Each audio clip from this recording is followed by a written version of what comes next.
So are you one of the fans of The Flash that is wondering about what the heck is going on with Nora and Eobard Thawne and everything like that? Well, Todd Helbing has just given us a lot to talk about, so let's break this down.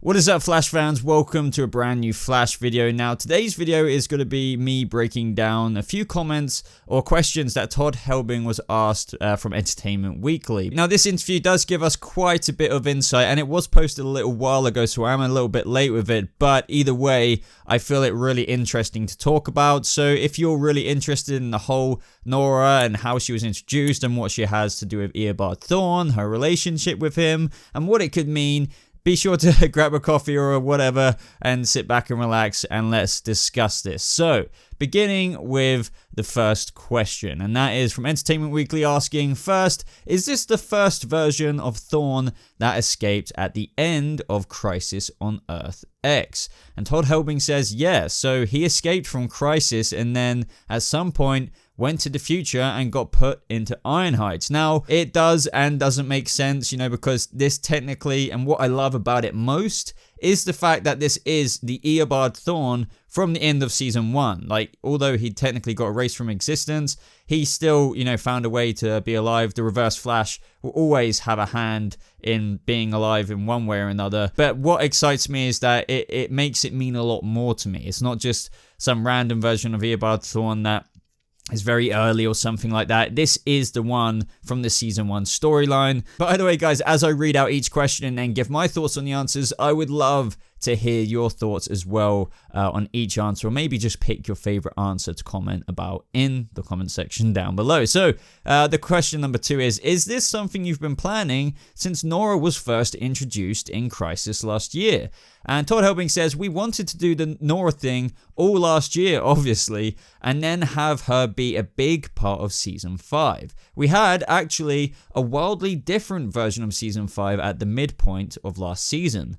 I think after we watched the crossover, personally, Thawne is my favorite villain. Me too, Helbing, me too. Everybody in the room started talking about seeing him again and how great it was and the reaction from the fans.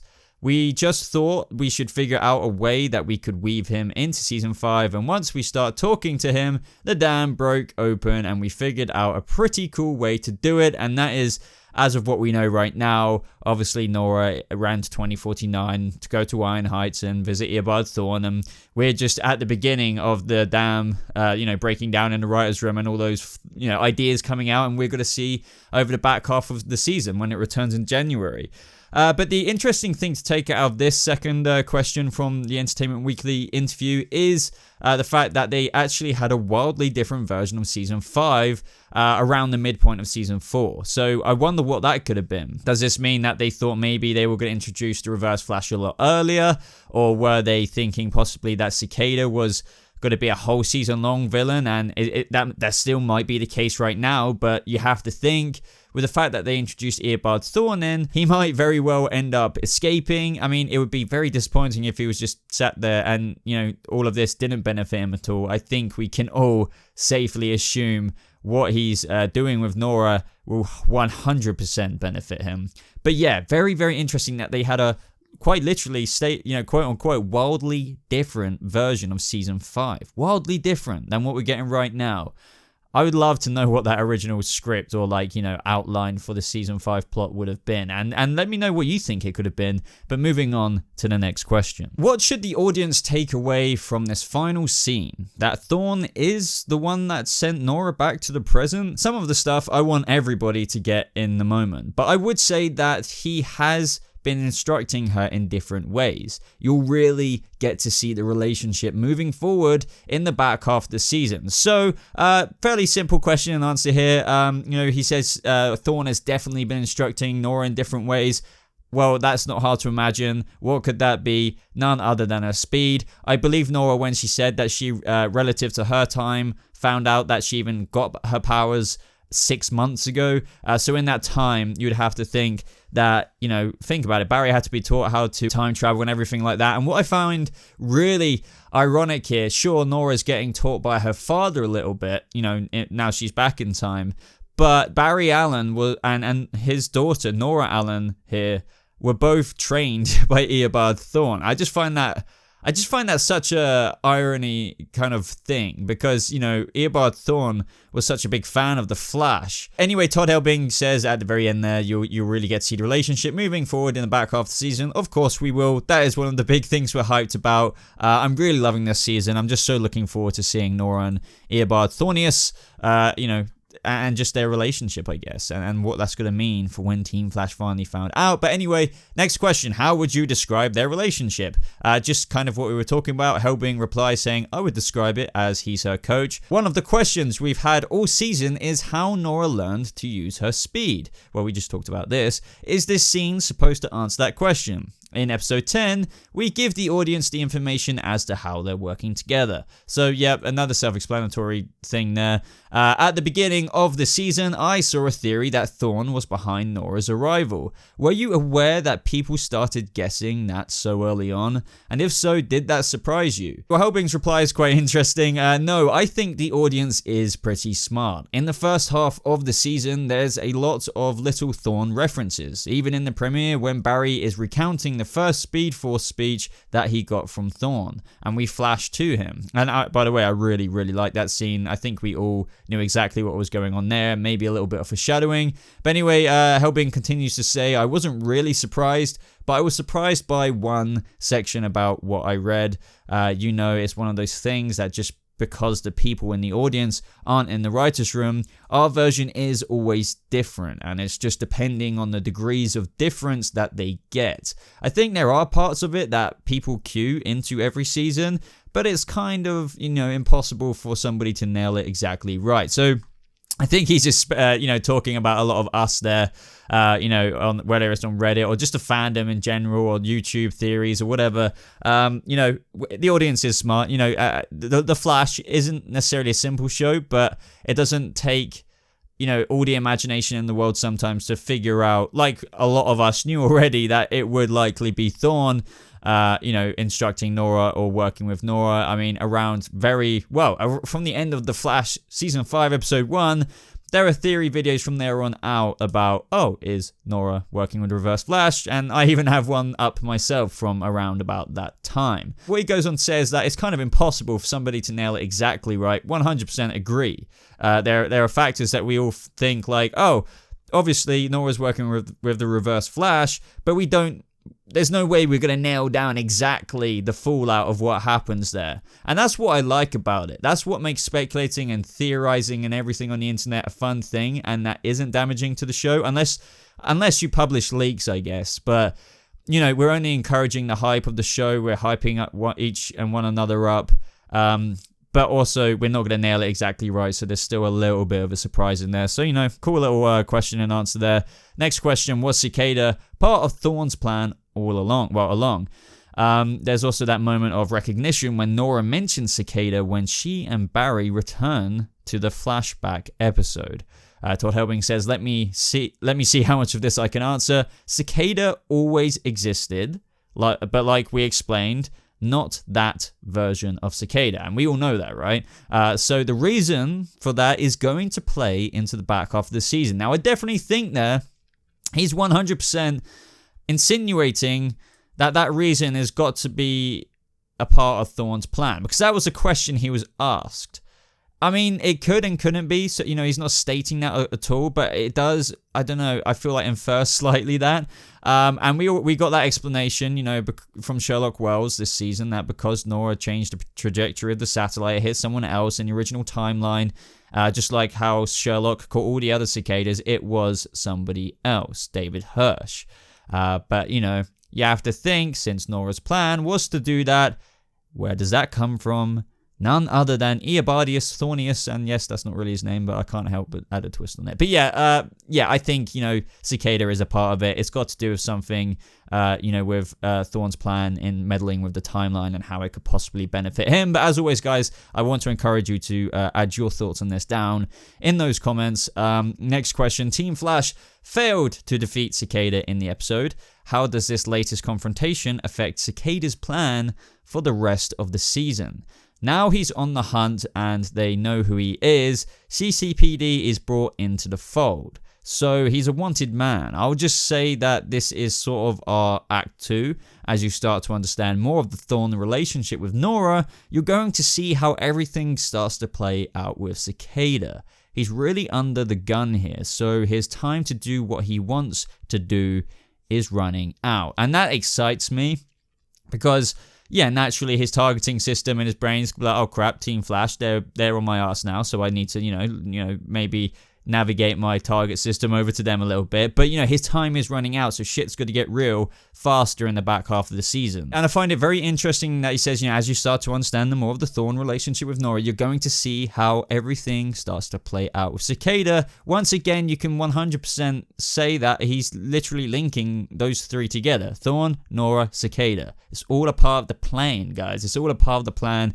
But what specifically? Well, as a couple of questions back, it's impossible for somebody to nail it exactly right, but that's not going to stop us. So let me know your thoughts down in the comments below there in terms of stuff like that, Cicada, Thawne, Nora. Next question is, does that pressure make Cicada more desperate, or does he start acting more strategically? In the first 8 episodes, Team Flash isn't necessarily his number one objective. It's just metas in general, and that's 100% right. His origin story, as we found out from episode 7, was literally killing metas. He just wanted to rid them all. F metas, they're causing all kinds of problems. They're not really that good. Blah, blah, blah, blah, blah, blah, blah. He lost his sister for it. Now, Grace, you get it. But now, they're sort of now thwarting his plan, so I think his ire has started to shift a little bit. He's more concentrated on stopping Team Flash than he was initially. Well, no shite, Sherlock. If Team Flash are getting in his way of, what he wanted to do, which is cleanse the world of metahumans, then of course, he's going to want to stop Team Flash now. They've been a bit of a thorn in his side. Now, just a few questions left, guys, and this one's very interesting, so I'm so fascinated as to the Sherlock connection to the whole Nora thing.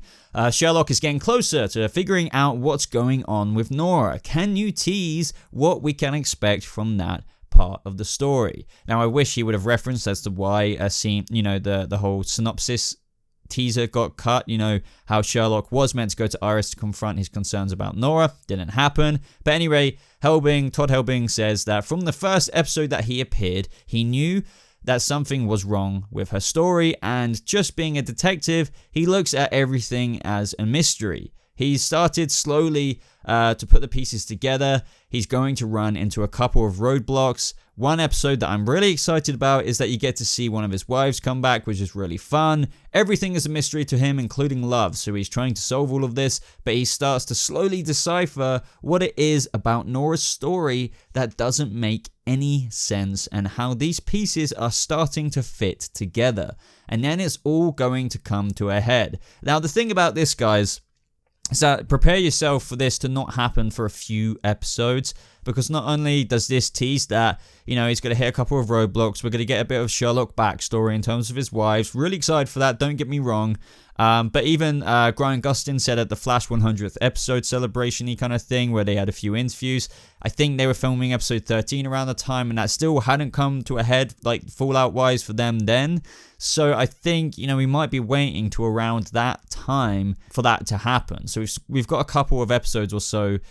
So I don't know if that's going to disappoint some of you, or if you like the tease and being, kind of trailed along a little bit. It is interesting how I feel like this would have all happened a lot earlier in episode 8, because Sherlock was literally going to take his concerns about Nora to Iris.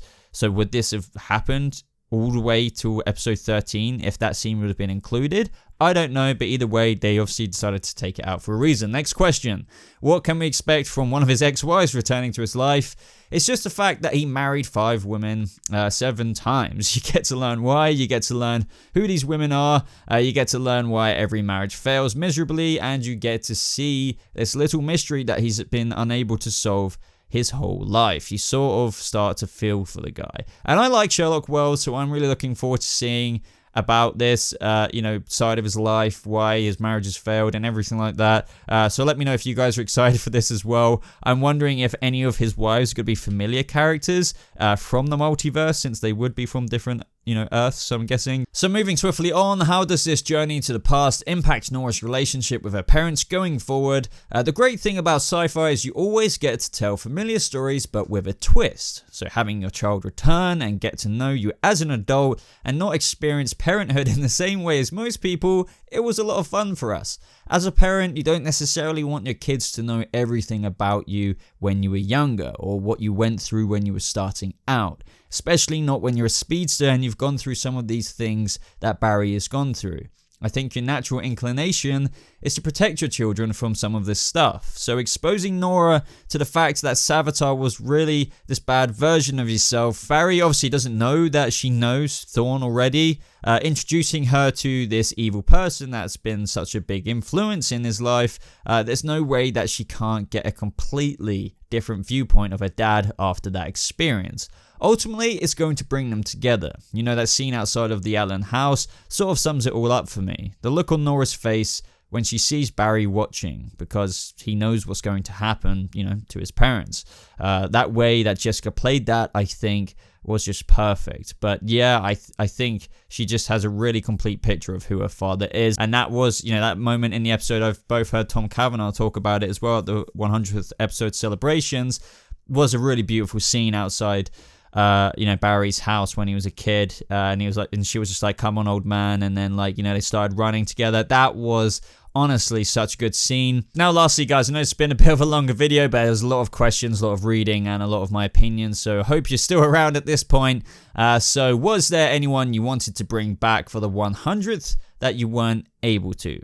Originally, we had Eddie Thawne, of course, in it. It's hard with episodes like this when you have 42 minutes to tell the story to get everyone back. There are scheduling conflicts. I think we would have loved to have a longer scene with Teddy Sears for sure. We would have liked to have got Tom Felton back. That would have been great. There were a lot of people that we would have that were on board that you ultimately can't do just because of time. Patty Spivot would have been great. And that's just a little bit of bonus information for you there.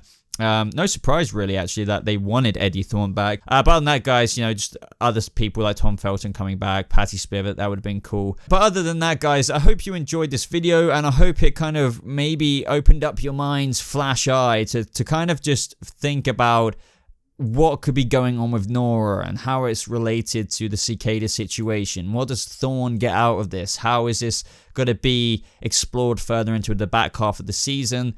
I personally cannot wait. Interviews like this get me very hyped up. Hopefully we have something else like this shortly to come. But as I said, let me know your thoughts down in the comments below. Let's really start a discussion and a conversation. But other than that, everyone, like this video if you did enjoy it. Subscribe for more Flash videos just like this, of course. Links, as always, are in the description down below to my social media and other places to support me. But thank you so much for watching. I hope you guys have a lovely rest of your day, and I'll see you speedsters in the next video.